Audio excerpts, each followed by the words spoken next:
ছাদের গাছের সিম দেখতেই পাচ্ছ, এই যে কত সুন্দর সিম ধরেছে। আর এই সিমটা কিন্তু একদম নিচ থেকে বেয়ে বেয়ে আর কি ছাদে উঠেছে। এ দেখো কত ফুল। আর কয়েকদিন ধরে আমাদের এখানে প্রচুর পরিমাণের বৃষ্টির জন্য ফুলগুলো সব ঝরে ঝরে পড়ে গেছে, না হলে দেখাতাম প্রচুর ফুল এসেছিলো এই সিম গাছের মধ্যে। আর পুরো ছাদটা আর কি বেয়ে বেয়ে একদম ভর্তি হয়ে গেছে, দেখতেই পাচ্ছ। আর এই গত বছর কিন্তু এখানে পুরো লাউ গাছ ছিল, তোমাদেরকে সেটাও আর কি তোমাদের সঙ্গে শেয়ার করেছিলাম। আর এই ফুল দেখো গাছের মধ্যে কত পরিমাণের ফুল, প্রচুর ফুল ধরেছে। আর সিমও ধরেছে, দেখো ছোট্ট সিম।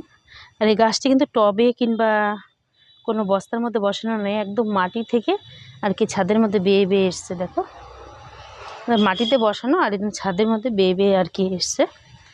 এই দেখো কত সুন্দর।